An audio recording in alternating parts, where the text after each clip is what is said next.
I'm Mark Golub, and in the news, the election of a new chair of the DNC, the Democratic National Committee, and it is Thomas Perez, who served as Labor Secretary in the Obama administration. Of course, the real issue in the DNC election was whether Congressman Keith Ellison would become the new DNC chair. Congressman Ellison, the first Muslim member of Congress, was a controversial choice because he had a long association with Louis Farrakhan, raising money for his organization, the Nation of Islam, and also because he said some rather harsh anti-Semitic things about Jews and Israel, and many in the Jewish community were vehemently opposed to his being chosen as the new DNC chair. And one of the strongest voices in opposition was that of Alan Dershowitz, the longtime professor of law at Harvard University and the author of, among many outstanding books, Abraham, the world's first but certainly not last Jewish lawyer, as well as Electile Dysfunction, a guide for unaroused voters, which was prescient in terms of this last presidential election. And on JBS, you heard Alan Dershowitz say that despite his lifelong status as a member of the Democratic Party and his being a champion of liberal causes and of human rights in line with Democratic Party principles, that if Keith Ellison was to be elected DNC chair, then Alan Dershowitz would formally sever his connections formally with the Democratic Party on principle. Well, how does Alan feel now that Thomas Perez has been elected DNC chair? And how does Alan feel about Keith Ellison's becoming Perez's deputy chair?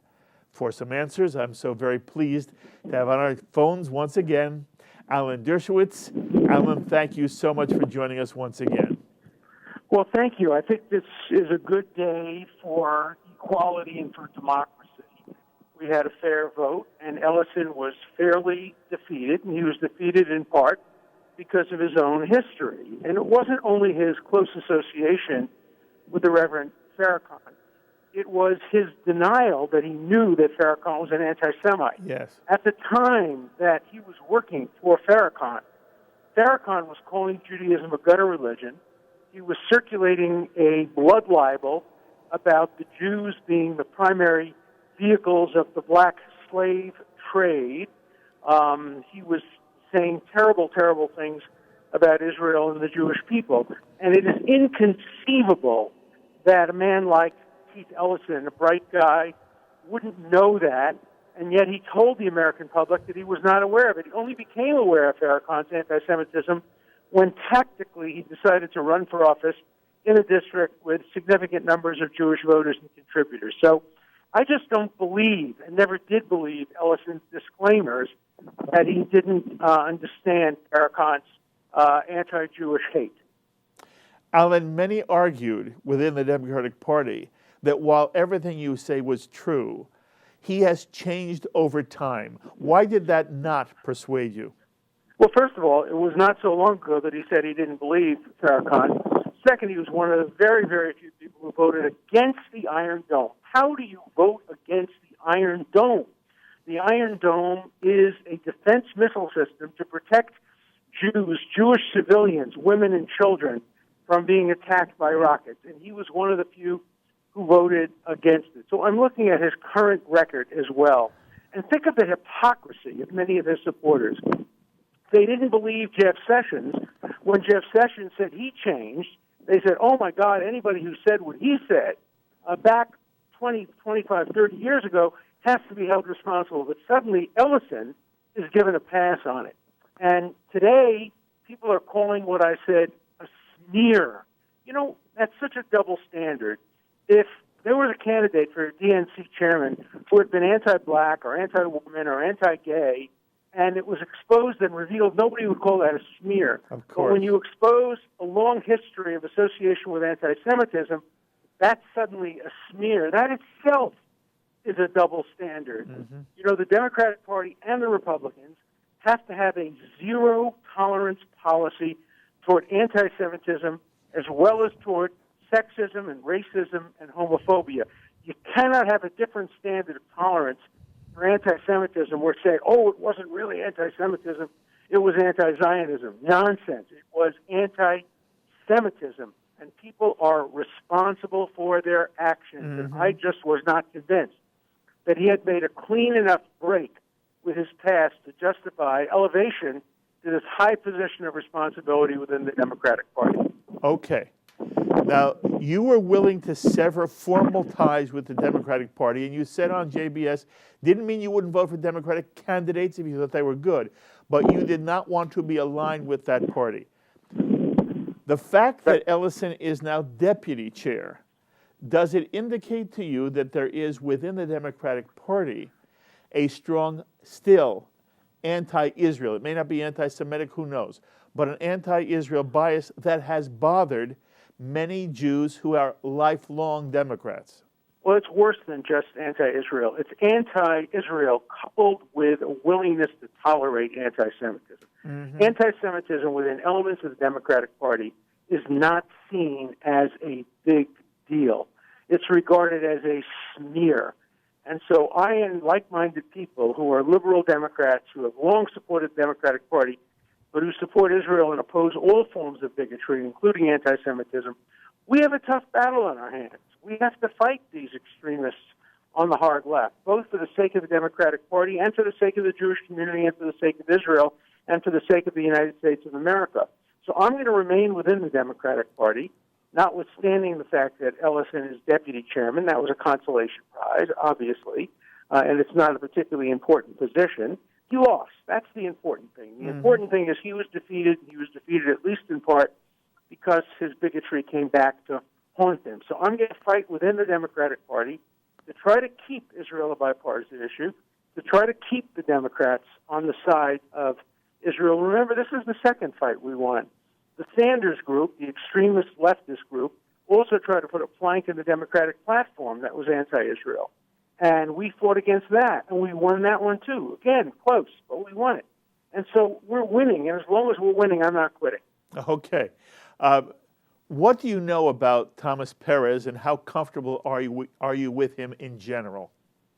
I don't know very much about him, and I don't, frankly, that's not my issue. My issue was not who becomes chairman of the Democratic National Committee. Frankly, I never was involved before with that issue. My only concern was who doesn't become chairman of the DNC. I understand. Okay. So for me, it was a question of Ellison's disqualification, not whether Thomas Perez is better than any other candidate or worse than any other candidate.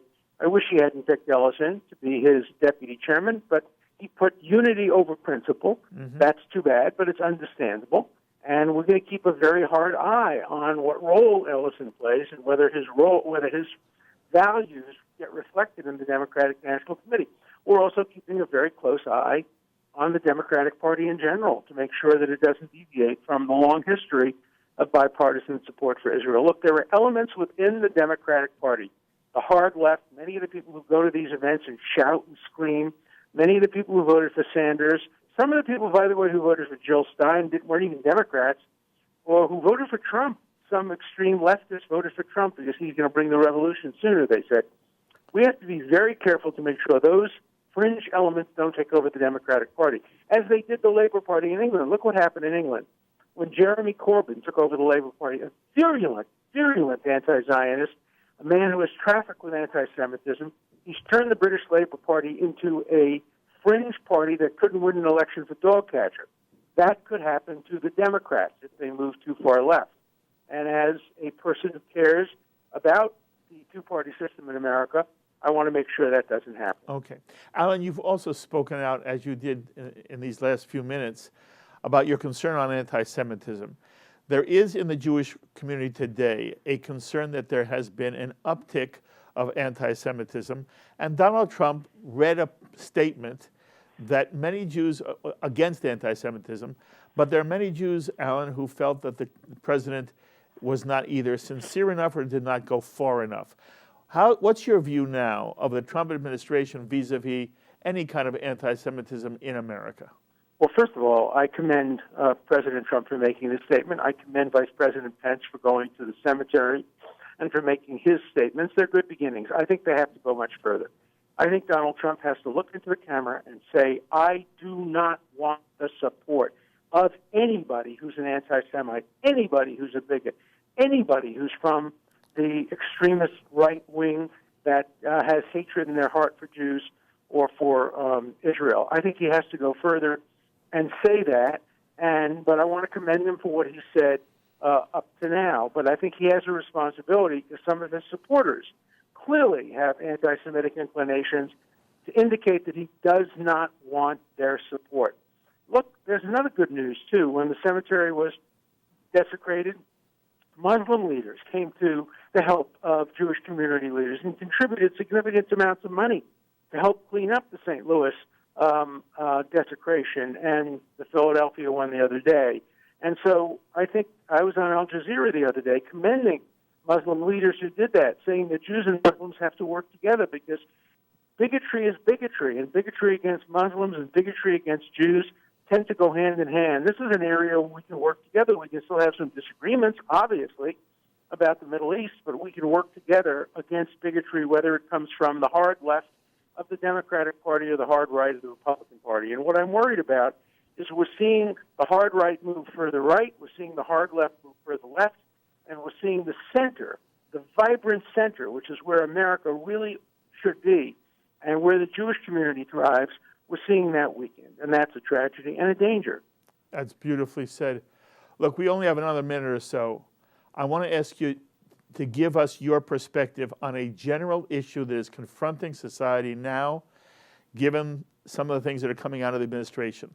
I want you to talk for a moment about what you feel about the rule of law. When we were all younger, during the Nixon administration, the Democratic Party was adamant in its principle that we are a nation of laws, not of men. At the moment, Alan, I see people who are part of, my family, my group, the Democratic Party, which is livid at Donald Trump for some of the things he is doing.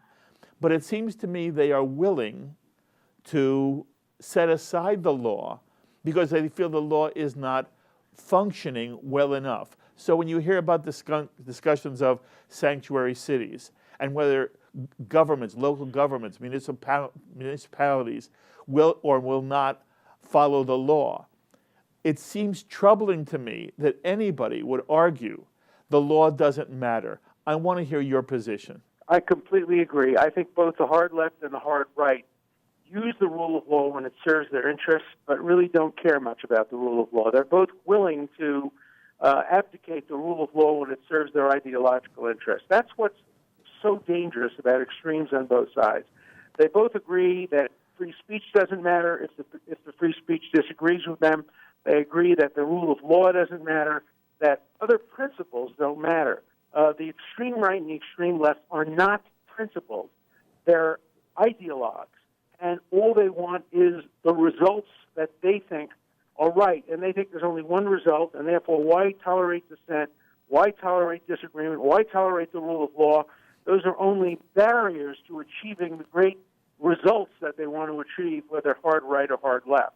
So I think those of us who care deeply about principle and about the rule of law have to fight hard for the rule of law. That doesn't mean you don't criticize judges. Judges are subject to criticism. But you don't say so-called judges, you don't demean their judicial independence, and you accept the rule of law and follow the rule of law, whether you win or lose. That's the essence of our system of separation of powers, where the judiciary is as independent and as separate and as important as the executive or the legislative branches. So, we have to fight to restore, again, the centrist views of American democracy because we all benefit from those. Alan, it is always so wonderful to talk to you. Thank you for squeezing some time in for us. You Thank be you. well, and we will talk often. Thank you, my friend. Thank you. Bye. The thoughts of Alan Dershowitz, Professor Emeritus at Harvard Law School. And as you well know by now, if you're a frequent viewer of JBS, someone I believe articulates the principled liberal position and the principled position I hope all Jews embrace at a most contentious time in our nation's history. I also hope we all hear Alan Dershowitz when he reminds all of us that the principle of the rule of law should not apply only when we agree with the law. Either the law has an integrity and a sanctity that is the basis of American life, or it becomes a mere weapon, hypocritically wielded by the left or the right when self-interest is at stake. For me, this is the scariest aspect of the times we're living in. It's all about whose ox is being gored, not about principle. Political parties, people on the left or right, flip positions on principle whenever the principle does or does not serve their interests. We don't like a law? Work to change it. But don't use moral cover to ignore or to violate the law. And sadly, for me, it's the left right now, which is perfectly willing, with a sense of self-righteousness, to ignore or violate American law. By the way, I'm so grateful that many of you who watch JBS have been in touch with me over the past few months, expressing your feelings on the election of Donald Trump, both pro and con. So, for example, Chaim writes, Donald Trump does not believe in anything. In my opinion, he is and always has been an opportunist, just looking to cut the best deal and not caring about what he's destroying on that way, who caters to the lowest and worst instincts in people. It will take a long time to repair all this damage. And then Elaine writes, I viewed and listened to your conversation with Mr. Goldenberg, and I was very upset with your blatant inferences that stated the rise in anti-Semitism could be attributed to President Trump. As an avid viewer and supporter of JBS, I found this very offensive and narrow-minded. I believe Elaine mistook my framing a question for its being my own position. Then Paul writes, while I do not agree with all of Donald Trump's policies, and I'm very concerned with a small segment of President Trump's supporters, I do believe that President Trump will be great for Israel and America. For Israel, he will allow the Israeli government to do what will be good for the state. I agree with you that the mainstream media took very partisan views that rubbed mainstream America the wrong way, and the media was probably a major reason why Donald Trump won. And Kathy of Fort Worth, Texas, who watches JBS on Roku, writes, Dear Rabbi Golub, thank you for this uplifting and intelligent presentation. He's referring to one of our roundtables. The diverse range of speakers, Alan Dershowitz, Brett Stevens, Elliot Abrams, Thane Rosenbaum, et al., has given me a lot to think about. I do think it's important to remember that we are Americans and allow our disappointment, shock, to be ameliorated by respect for the rule of law and hope for the future. As we say, God bless America. Thank you. Look, everyone has a right to their own opinions. You hate Trump. You have hope in Trump. What I think should pain all of us is the way in which people who believe Donald Trump is a literal disaster, a danger to America, and who have a profound, visceral dislike for the president, perhaps even hatred, are willing to characterize in terms that are a form of blasphemy in a Jewish context. Blasphemy. To call Trump Hitler. To suggest he's going to cancel the First Amendment. That because he calls out the press for the stories they report as fact, which turn out to be factless. To say he's going to eliminate a free press in this country and recreate Nazi Germany. To whisper such comparisons is to reveal one has no understanding, no appreciation for what Hitler was obsessed with doing and then did, and what Nazism was, and the difference between post-World War I Germany and the fundamental goodness, greatness of the American social experiment and of the American people as a whole. And worst of all, to me, I've seen this political divide cause schisms between friends, even inside families. You know, the Jewish tradition has this wonderful principle, Elu ve'elu divrei Elohim chayim. These words and these words, in other words, both arguments, are divrei Elohim chayim, the words of the living God. When people disagree, they can each have truth on their side. They certainly retain their human dignity and integrity on both sides of an issue. It's true for those who are pro-choice and pro-life, for those who oppose the Iran deal and for those who supported it. And it's true for Americans who find Trump an anathema and for those who believe he will himself be a good president, perhaps even a very good president. And I resonate with the position taken by Alan Dershowitz. If one disagrees with Donald Trump and worries that he will take America in the wrong direction, be ever vigilant and be prepared to speak out in protest if and whenever the Trump administration proposes a policy with which one disagrees. But do not demonize people who support Donald Trump. Do not dismiss them as moral midgets. And that all that happens is it helps widen the divide that we have now in our country, which is fast becoming the most serious social ill of America today.